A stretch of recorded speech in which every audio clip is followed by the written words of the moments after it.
سرکار دو عالم صلی اللہ علیہ وسلم کا جو وسیلہ ہے اس پر بات ہو، کیونکہ آج بوسیلہ مصطفیٰ آج کیا تو وسیلہ کیا جا سکتا ہے حضور نبی کریم صلی اللہ علیہ وآلہ وسلم کا، یا جی رات ہمیں ملی ہے یہ حضور کے وسیلے سے ملی ہے؟ جی صلی اللہ علیہ وسلم. سب سے پہلے تو لفظ وسیلہ کو دیکھ لے. وسیلہ جو ہے جب کوئی لفظ استعمال ہوتا ہے تو اس کا کوئی پس منظر ہوتا ہے، پیش منظر ہوتا ہے.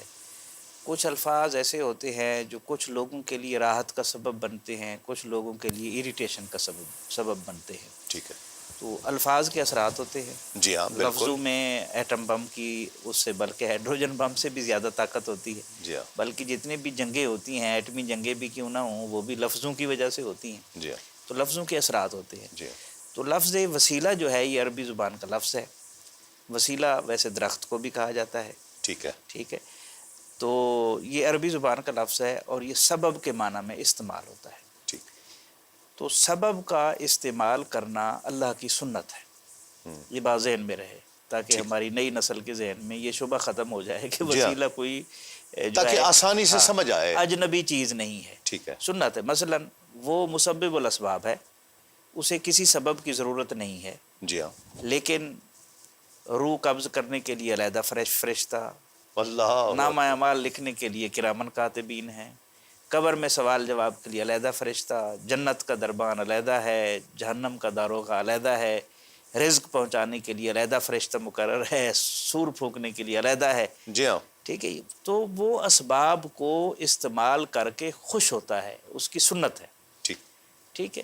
تو یہ جتنے بھی اسباب ہیں، جتنے بھی وسائل ہیں، اور اس کائنات کو جو وجود تک ملا ہے، وہ ان سب چیزوں کا واحد وسیلہ نبی رحمت صلی اللہ علیہ وسلم کی ذات. سبحان اللہ.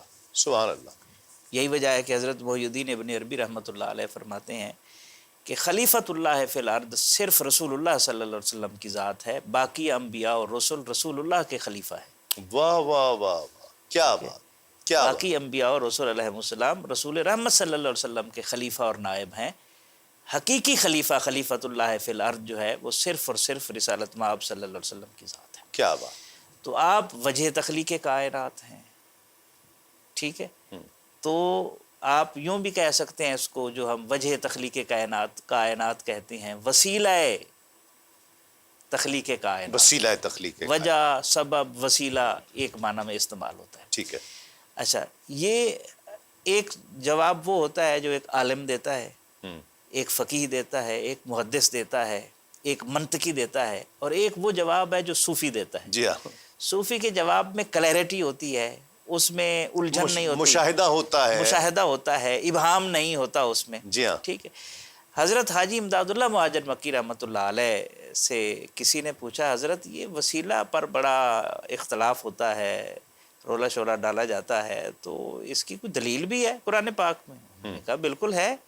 یا ایھا الذین آمنوا اتقوا اللہ وابتغوا الیہ الوسیلہ، اللہ کا تقوی اختیار کرو اور اس کی بارگاہ میں وسیلہ ڈھونڈو، اس کی طلب کرو. وابتغوا، ابتغاء کے معنی میں ہے نا، آگے بڑھو، ڈھونڈو. جی ہاں. اچھا.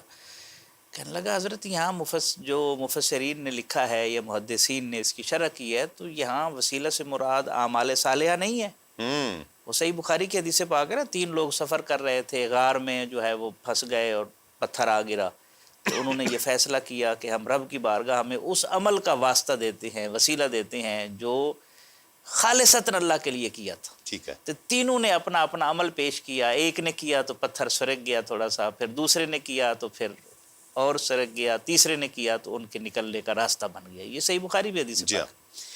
ٹھیک ہے. تو کہا یہ حضرت اس سے اعمال صالحہ مراد نہیں ہے.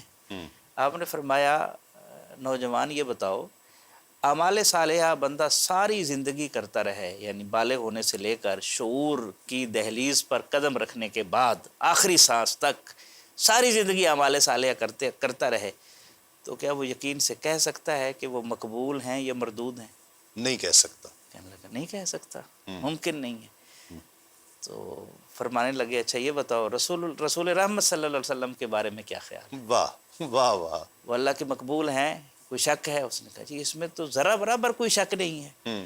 آپ نے فرمایا کمال ہے، جس چیز کی قبولیت میں شک ہے انہیں تو بطور وسیلہ پیش کیا جا سکتا ہے، اور جس ذات کی قبولیت کے بارے میں اور محبوبیت کے بارے میں شک ہی نہیں ہے، انہیں بطور وسیلہ کیوں نہیں پیش کیا جا سکتا؟ سبحان اللہ، سبحان تو اللہ۔ اس لیے یہ بات کلیئر ہونی چاہیے، نبی رحمت صلی اللہ علیہ وسلم ساری کائنات میں جو نعمتیں مل رہی ہیں، کسی کو شعور ہے یا کسی کو شعور نہیں ہے، وہ وسیلہ مصطفیٰ صلی اللہ علیہ وسلم کے صدقے سے مل رہی بے ہیں، شک، بے شک، اس لیے کہ اللہ رب العالمین ہے اور رسول رحمت صلی اللہ علیہ وسلم رحمت للعالمین ہے۔ بے شک۔